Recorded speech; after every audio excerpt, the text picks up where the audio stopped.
pada tahun 2018 ada komplain dari tetangga karena baunya sangat menyengat, sehingga kita berpikir untuk bagaimana agar tetangga tidak terganggu dengan budidaya ayam yang kita lakukan. Sehingga saya lakukan beberapa tahapan, saya rehab kandang, air minumnya saya pakai pentil sehingga minumnya tidak terlalu over. Sebagai buktinya fesesnya lebih kering, kemudian pakannya kita fermentasi dengan katul, dan itu juga menjadikan baunya berkurang karena protein bisa terserap dengan maksimal. Dan alhamdulillah sejak 2019 sampai ke sini saya coba sounding dengan tetangga, penurunan komplain sangat luar biasa. Istilahnya hampir zero komplain, dan itu sangat membahagiakan saya sebagai peternak di tengah kawasan penduduk.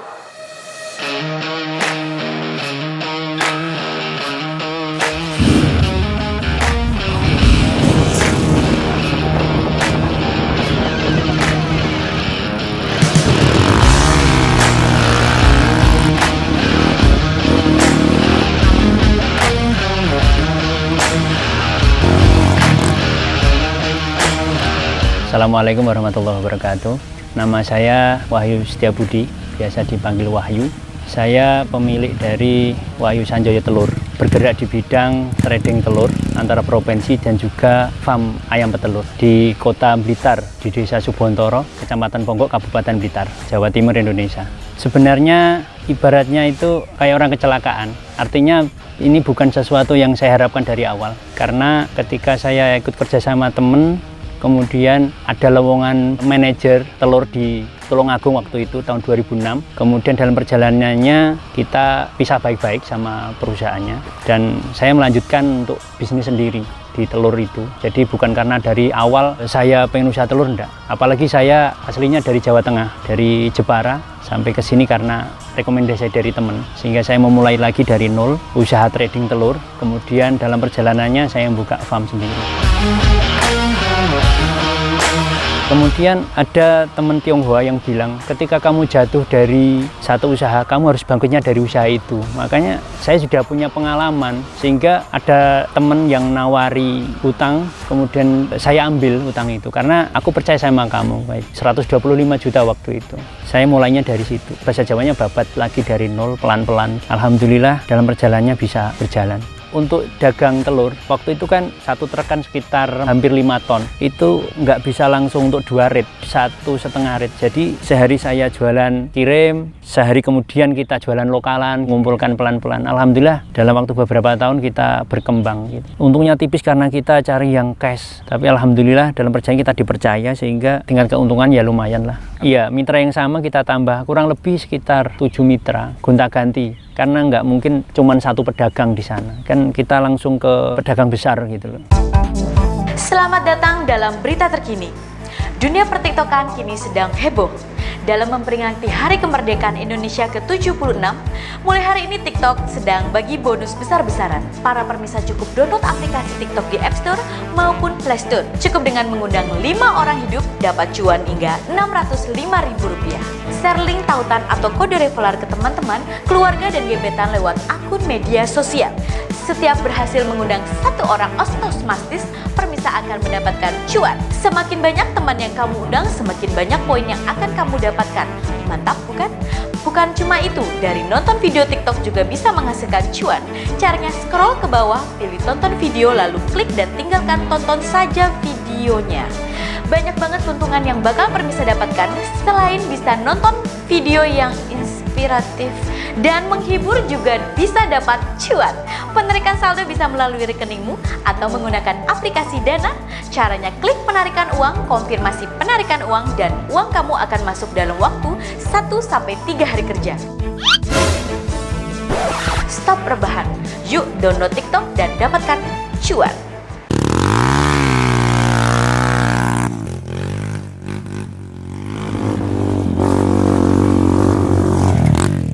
Kalau orang yang pengalaman, setahu saya itu ada 2. Yang pertama karena, maaf ya, banyak yang karena perempuan. Entah itu istri lagi atau main-main. Yang kedua karena pengen cepat besar, sehingga utang diperbesar. Alam bisnis kan tidak selalu stabil gitu loh. Sehingga kadang besar pasak daripada tiang. termasuk gaya hidup gitu. Saya lihat banyak orang-orang yang benar-benar serius, fokus, kemudian bahasa orang Jawa ngempet ya, sabar gitu. Saya lihat teman-teman banyak yang sukses juga. Waktu aku jadi manajer itu, saya ke Jakarta waktu itu jualannya, sehingga nggak cash, lama-lama nggak pada bayar, dan terakhir itu hampir serempak nggak bayar, sehingga kita kehabisan dana segar, nggak ada duit gitu loh, sehingga kita tutup. Karena di dunia telur itu kalau sudah bahasa Jawanya ngelemei atau kita ngutangin gitu, yang itu nggak bisa diambil masalahnya. Itu pengalaman pahit dan mahal yang kita jadikan pelajaran. Kemudian kita bangkit lagi dari hutang itu, terus mulai dari buy cash. Walaupun untungnya tipis nggak apa-apa, ternyata alhamdulillah bisa tumbuh gitu. Saya pelajari secara daerah itu ternyata yang bisa dimain cash itu di Jawa Barat, mulai dari Indramayu sampai ke arah Bandung, Garut kayak gitu. Ada orang-orang yang cash, ternyata ada.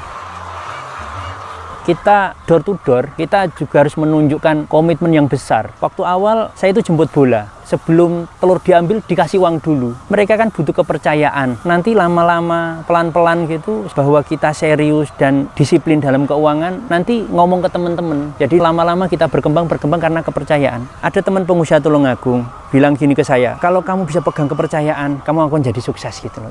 Itu intinya, jangan sampai kamu keluar dari prinsip kepercayaan. Orang Jawa Timur enak kok, orang Blitar enak kok, orang Karesidenan Kediri enak kok. Kalau sudah kamu dia percaya, kamu suruh bawa barangnya, nanti uangnya belakang. Ternyata alhamdulillah itu yang terjadi. Kadang dititipkan uangnya, akhirnya kita bisa berkembang. Tapi sekarang karena pandemi ya pada keras-keras, kadang belum diambil telurnya udah, uangnya mana Pak? Oke, kita siapkan itu. Makanya kita juga harus hati-hati. Artinya kita nggak bisa ekspansi gila-gilaan. Mau gini, kita lihat dana cadangan untuk ternak gimana. Jadi kita main safe. Bagi orang mungkin kita terlalu lambat Mas. Tapi karena kepercayaan ini mahal, kita nggak langsung ada potensi langsung gerak, nggak bisa. Kita lihat ke belakang.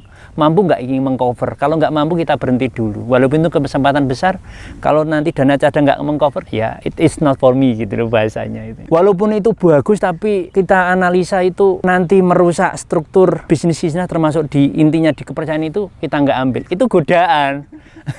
Semacam gadis cantik yang lewat di depan gitu.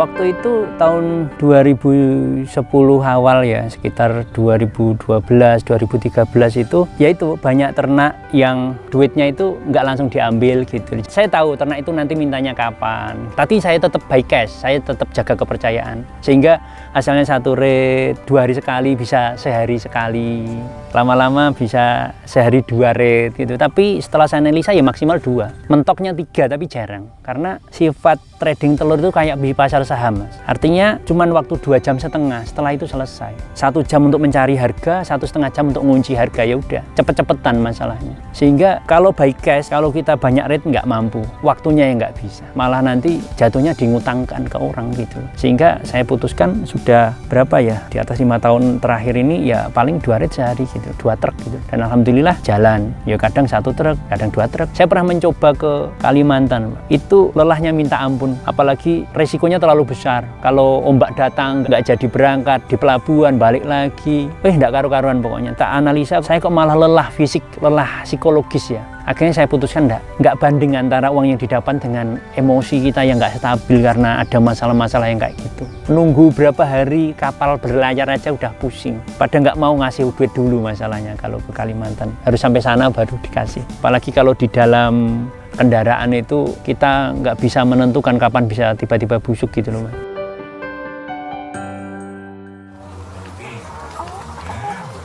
Saya kan dari Jawa Tengah, dari Jepara. Ya bener ada banyak kerajinan. Tapi untuk menjadi pengusaha misal miliarder itu, di tempat saya itu butuh 3 generasi. Paling cepat 2 generasi. Dan di sini untuk bisa miliarder dari nol, itu cukup 10 tahun Pak. Itu saya buktikan dan banyak teman buktikan. Di sini itu apa yang nggak bisa hidup? Artinya usaha macam dari mulai pertanian sukses, perikanan sukses, perkebunan sukses, dagang sukses, pengusaha sukses. Bahkan UMKM sukses. Kalau di tempat lain nggak bisa seindah ini pilihannya. Makanya kalau di sini sampai orang sini kok kelaparan itu kayak ayam mati di lumbung padi menurut saya. Di sini misal budidaya kambing domba aja kayaknya nggak bingung cari rumput gitu loh Pak. Karena saya orang Jawa Tengah bisa menilai karena saya orang luar. Mungkin karena orang sini mosok sih gitu loh, nggak percaya. Tapi kesaksian saya sebagai orang luar Jawa Timur memang sini. Saya udah pernah kemana-mana, pernah ke Kalimantan, di Jakarta, di beberapa tempat itu memang di sini tuh yang punya potensi kita mau jadi pengusaha apapun, insya Allah bisa. Ya Tulungagung, Blitar,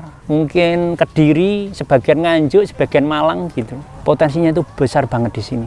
Dan salah satu yang tidak bisa diiri yang lain ya, saya mau ketemu menteri mudah di sini. Sering ketemu menteri, sering ada acara menteri maupun anggota DPR. Lalu di tempat saya waktu Jepar tuh sepanjang hidup saya misal 16 tahun nggak pernah lihat. Atau di kabupaten gitu, sini tuh gampang. Menteri datang untuk kunjungan itu artinya jaringan. Termasuk kan bantuan-bantuan itu juga lumayan enak gitu loh. Untuk menghidupkan kayak Gapoktan. Jadi sebenarnya ini tinggal kita generasi muda yang menyiapkan diri gitu loh. Makanya saya ngambil posisi itu. Berharap bisa bersinergi sama teman-teman untuk mengambil kesempatan-kesempatan yang ditawarkan oleh keadaan gitu. Puncak kejayaan terakhir itu 2016. Setelah 2016 itu luar pulau itu sudah banyak ayam sehingga sini landai. Kalau di trading itu semakin tinggi ombaknya, kalau peselancar ibaratnya itu semakin indah gitu loh. Yieldnya besar. Tapi karena di Kalimantan atau mungkin di luar pulau itu sudah swasembada telur, lama-lama kita ya landai-landai aja. Semakin tenang kan, yieldnya semakin ya biasa aja gitu. Kadang seminggu sekali kan kapal datang, itu nanti harga langsung naik gitu loh. Jadi kapan kapal datang naik, jadi kita bisa ngambil untung lumayan gitu loh. Memainkan psikologi harga, pinter-pinter kita nyiasati. Ya kadang kontainer kayak gitu. 2018 itu sering baca-baca kan, akhirnya punya niatan untuk belajar fikih muamalah. Jadi ada sekolah, saya inginnya itu sekolah yang pendek. Ternyata ada sekolah fikih muamalah selama 4 bulan di Jakarta saya ikuti. 2 minggu sekali kayak orang kuliah S2 kan kayak gitu modelnya. Tapi alhamdulillah barokahnya luar biasa. Jadi waktu itu saya ngajarin istri dari 2010 sampai 2018 tak minta untuk trading, maksudnya gantikan saya itu nggak bisa. Tapi setelah saya selesai sekolah itu kok tahu-tahu dia langsung bisa gitu loh. Itu yang bagi saya miracle, kayak dapat barokahnya sekolah gitu loh. Jadi alhamdulillah banget, biar kita tahu bahwa apa yang kita lakukan itu halal gitu loh Mas. Kan banyak wilayah-wilayah yang kita nggak tahu itu halal atau haram, model transaksi seperti apa. Tambah usia kan kita pengen ya ada keseimbangan lah Mas nantinya ke arah dunia dan akhirat gitu loh. Mikirnya sih kayak gitu, sehingga ada dorongan untuk mengarah ke sana. Akhirnya malah dapat banyak komunitas, termasuk pengusaha muslim dan sebagainya kayak gitu.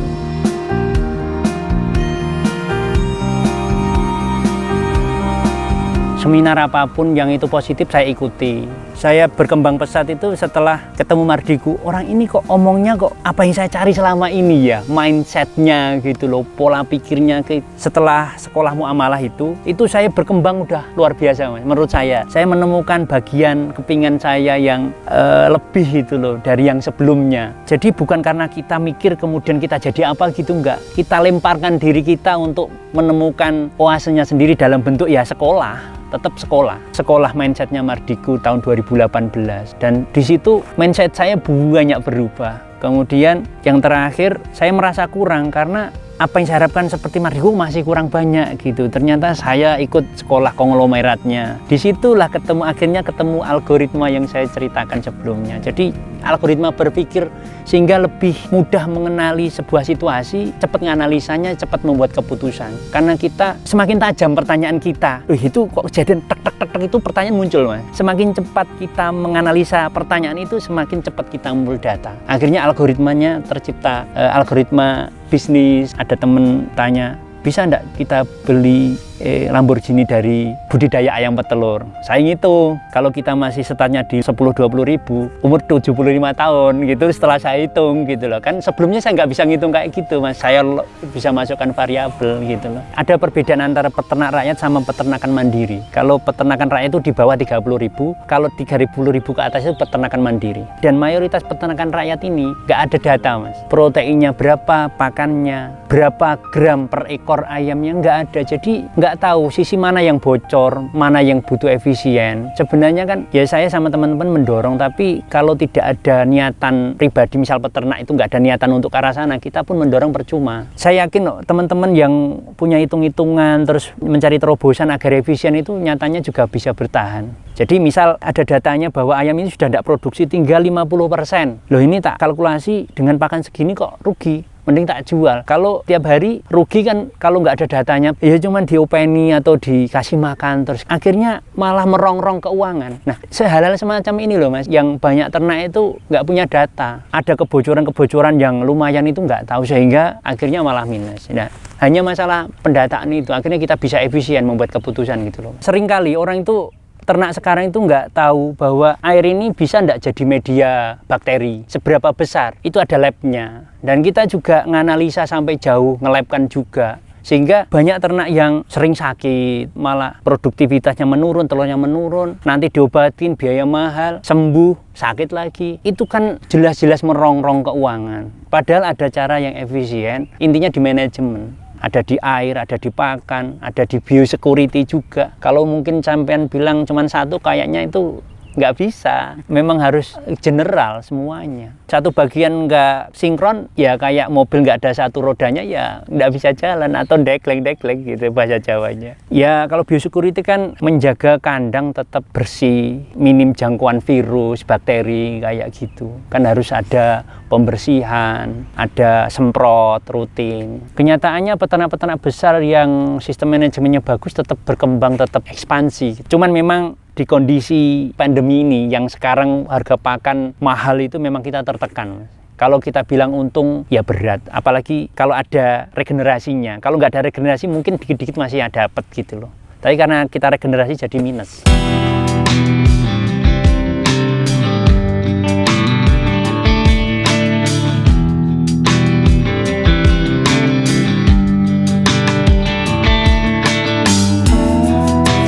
Do what must you do.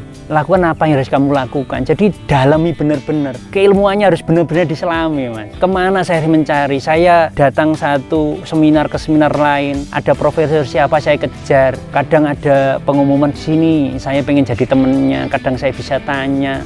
Saya punya banyak relasi yang mentor-mentor kayak gitu. Kalau ada masalah saya ajak diskusi.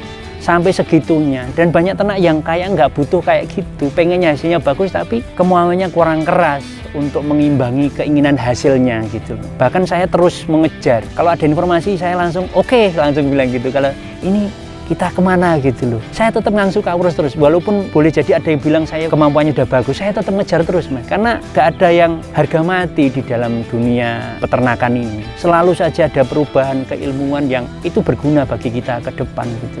Dan banyak yang nggak ngambil posisi itu. Jadi ya itu, dalami benar-benar ilmunya, jangan bosan. Sederhana itu Mas sebenarnya. Titik terendah itu salah satunya ya ketika kongsi sama yang udah di manajer itu kan karena utangnya numpuk, karena nggak kebayar ya itu terpuruk banget. Saya sampai kan ada banyak pilihan, melarikan diri terus macam-macam kan, saya nggak bisa melarikan diri, saya harus selesaikan masalah, saya punya utang lumayan gitu loh. Jadi ya itu saya terpuruk banget ketika saya merasa bangkrut, saya harus jualin yang saya punya, ya itu titik nadir saya. Dan itu juga terjadi ketika awal-awal saya tahun setelah nikah juga terpuruk lagi. Jadi 2 kali sebelum nikah, tapi rasanya itu menyakitkan ketika sudah punya anak. Kalau kita masih bujang itu sesakit apapun itu fine gitu loh, kita terpuruk itu. Tapi ketika sudah punya anak gitu, wah air mata itu nggak bisa berhenti kayaknya. Kadang lihat anak istri, apalagi usaha lagi nggak jalan kayak gitu loh. Mau dikasih makan apa anak istri. Waktu anak saya lahir itu saya tidak punya uang, sehingga saya utang temen sama utang mertua untuk membayar rumah sakit. Pengennya normal tapi ternyata Allah berkehendak tidak normal sehingga butuh biaya banyak. Tapi di situ sekarang saya lihatnya sesuatu drama yang indah gitu loh. Alhamdulillah saya itu belajar dari Ciputra tentang kepercayaan. Jadi beliau bilang kamu boleh kehilangan apapun kecuali kepercayaan. Jadi dalam sebuah seminar itu sampai buka baju, sampai celana pendek sama kaos oblong. Ibaratnya aku nggak punya apa-apa tapi aku masih punya kepercayaan. Beliau waktu itu juga kayak gitu, ternyata masih dipercaya. Yang Jaya Ancol itu akhirnya naik lagi sehingga punya perusahaan besar sekarang gitu. Saya belajar dari tokoh-tokoh besar untuk memahami prinsip-prinsip bisnis kayak gitu.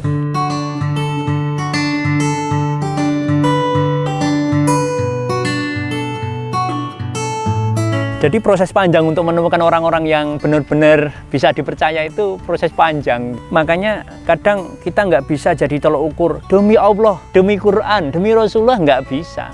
Makanya kemudian saya belajar, saya harus track record orangnya itu yang saya pelajari. Jadi mungkin 10 tahun terakhir, 15 tahun terakhir gitu, saya cari track recordnya. Kalau memang track recordnya bagus, insya Allah bagus. Bukan karena apa yang di mulutnya gitu loh. Saya itu tipe orang yang boleh jadi mungkin orang mikirnya itu terlalu optimis ya. Tapi saya yakin bahwa cita-cita itu doa. Dan di sisi lain, cita-cita itu tidak dosa gitu loh. Waktu tahun 2012 saya membuat Repelita, rencana pembangunan ekonomi 5 tahun untuk saya. Jadi waktu awal saya bikin kandang itu, saya cita-cita itu di lokasi di tempat saya itu kan 14 kandang, mungkin sekitar 14.000. Cita-cita saya itu penuh dalam 5 tahun. Itu ditertawan orang-orang, kan nggak mungkin, sejarahnya di sini nggak ada kayak gitu, nggak masuk akal gitu loh. Bahkan dari 2012 sampai 2014 itu baru 3 kandang mas, dari 14 kandang. Tapi qadarullah 2017, 14 kandang itu berdiri semua gitu loh. Ada momen-momen di dalam trading itu, ada masa ketika lebaran untungnya lumayan besar. Ada disparitas harga di sini sama di Jakarta atau mungkin di Jawa Barat gitu loh. Itu bisa sampai berlangsung beberapa minggu gitu loh.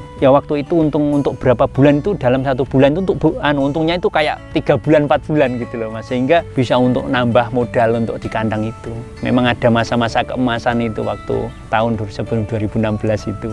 Sehingga 2017 itu bisa sampai 14 kandang gitu loh. Itu murni karena rahmatnya Allah gitu loh, bukan karena kita hebat atau pinter, enggak. Itu kalau suruh nyeritakan bingung saya masalahnya. Kayak yang kejadian gitu aja gitu. Ternyata saya itu zona nyamannya itu di riset. Kalau di perusahaan itu ya komisaris kayak gitu.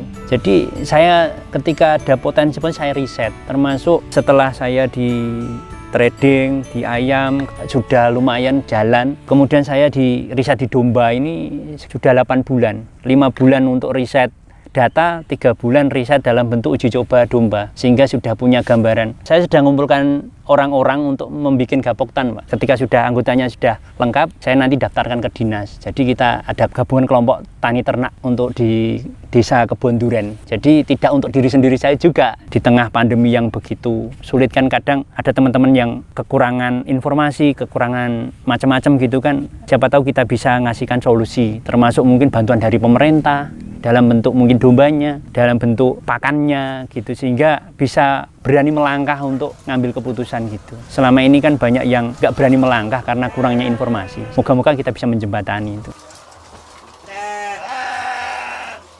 Yang paling penting kan gel. Misal 10 ekor berapa yang saya dapatkan harus gitu. Kalau yang saya perbandingkan itu di ayam per 10.000 per tahun itu sekitar 300 sampai 400 juta.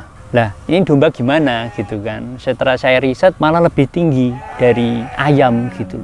Ukuran ayam itu per 1000 itu 100 ekor domba. Kalau ayam 1000, dombanya 100. Itu kalau dombanya per bulan itu dapat bisa sampai 10 sampai 15 juta. Itu riset saya. Sedangkan ayam itu per 1000-nya itu per bulan itu nggak sampai, kadang sampai kadang enggak. Bisa mungkin sampai 7 juta, 8 juta, 9 juta, tapi nggak stabil gitu. Saya juga riset pasarnya juga, ternyata kebutuhan domba itu luar biasa, masih kurang. Karena ada peralihan, selama ini kan orang taunya sate itu kan dari kambing.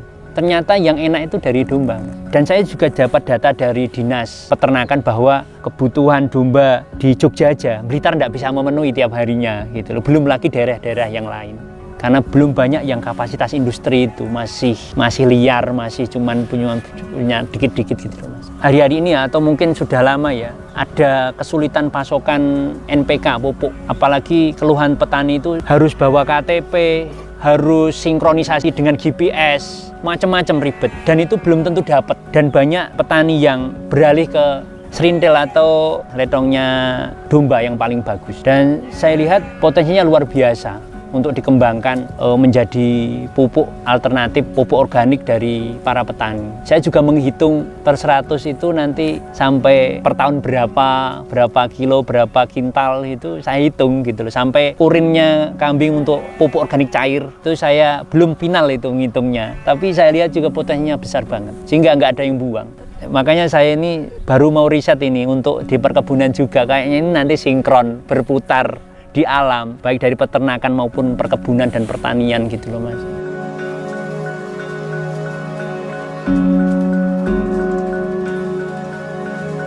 Saya kan selama ini melihat sakitnya ayam itu kan dari fesesnya juga. Nanti itu merah, merahnya itu merah seperti apa, merah berserat atau cuman merah. Nanti ada hijau, hijaunya hijau pupus atau hijau muda atau hijau tua. Itu menceritakan masalah yang ada di dalam pencernaan. Itu juga ternyata karena saya belum punya sumber data tentang fesesnya domba. Selama ini saya cari-cari nggak ketemu. Saya riset sendiri selama mungkin 3 bulan ini. Ternyata ada pengaruh. Jadi kita dikasih tahu kalau modelnya serindelnya kayak gini, besar kecilnya kayak gini, tingkat kekeringannya segini, itu menceritakan dapatnya daging banyak atau dikit itu kita mulai tahu gitu loh gambarannya. Akhirnya mengganti formula di pakannya. Yang sebelumnya itu makannya lahap, proteinnya tinggi tapi nggak jadi daging. Ternyata tidak tentang protein, tapi ternyata keseimbangan antara misal protein sama serat. Itu harus harga mati ternyata. Kita nggak mikir gitu sebelumnya.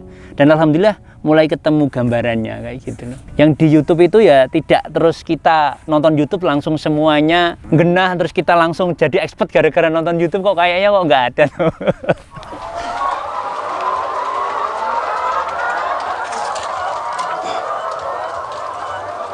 Serindel kambing itu yang nantinya itu menghasilkan daging yang banyak, ternyata itu ada kaitannya dengan besar kecilnya serindel dan bentuknya. Serindel yang besar lonjong ini yang menghasilkan daging yang lebih banyak. Berbeda dengan serindel yang bulat kecil maupun besar itu, menurut penelitian kita lakukan atau yang lonjong kecil itu dagingnya nggak terlalu maksimal.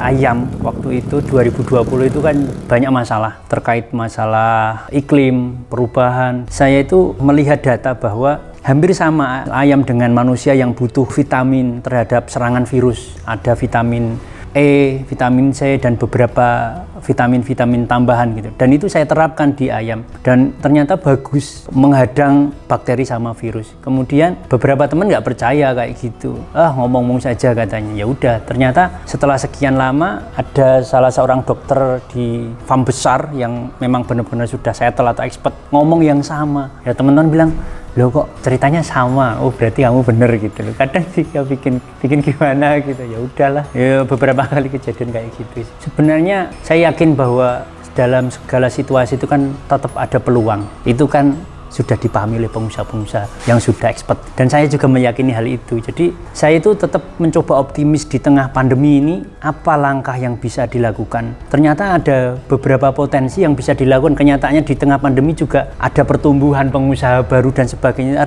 Artinya kan berarti ada kesempatan gitu. Cuman masalahnya banyak temen itu ketika diskusi itu ngeluh. Nah, gak mungkin ketika mereka ngeluh saya cerita tentang investasi, tentang optimisme, nanti dikira saya menghina mereka gitu loh. Jadi ya kadang ya hanya orang-orang tertentu yang bisa saya ajak bicara untuk ngomong tentang optimisme, tentang langkah apa terobosan yang kita bisa lakukan untuk mencapai hasil yang bagus gitu loh. Dan kadang kita wow sendiri gitu loh ketika menemukan, loh ada peluang-peluang gitu loh, sehingga kita justru malah mendapati diri kita itu lebih enak dari sebelumnya. Dan itu tidak terjadi pada kebanyakan teman-teman karena sudah membatasi diri dengan keluhan-keluhan yang terjadi karena ada pandemi, ada masalah-masalah di depan mata. Justru saya yakin dengan kreativitas itulah nanti malah jadi kita dapat solusi yang lebih indah gitu. Generasi muda Indonesia itu saya harap itu mengambil kesempatan ya, karena potensinya Indonesia yang masih luar biasa. Kalau bahasa bisnis pain point-nya itu masih banyak. Artinya usaha yang bisa digeluti, yang bisa menjadi sukses itu banyak. Saya berharap itu mau benar-benar belajar, mencari sampai titik di mana ilmu itu ada gitu loh. Pengennya apa itu dikejar terus, nggak pernah bosan. Jangan pernah bosan gitu. Kata peribahasanya kan tiada hasil mengkhianati usaha. Insya Allah seperti itu. Saya mulai dari nol itu aja bisa, insya Allah generasi muda yang lainnya juga bisa, asal mau berdarah-darah untuk untuk ngangsu kawruh, untuk belajar, mencari ilmunya. Insya Allah bisa. Itu yang saya harapkan. Apalagi setengah tahun terakhir ini menurut data, ada penambahan 1 juta pengusaha muda Indonesia. Itu cerita yang indah bagi saya. Padahal kata Ciputra, untuk ketemu 0,2 aja susah selama bertahun-tahun. Dari misal 275 juta ya, 0,2 saja itu susah banget. Padahal negara maju itu butuh 2% saja. Itu 0,2 aja tidak mampu, 1/10 dari seharusnya. Dengan ada pandemi semoga itu mendorong generasi muda untuk ikut-ikutan nimbrung di bisnis, sehingga kuota 2 juta pengusaha aja atau 2% pengusaha dari total jumlah penduduk bisa tercapai dan benar-benar kita jadi Indonesia yang berjaya gitu. Jadi jangan terlalu mikir politik mau gimana-gimana. Insya Allah pasti ada jalan untuk Indonesia lebih baik gitu.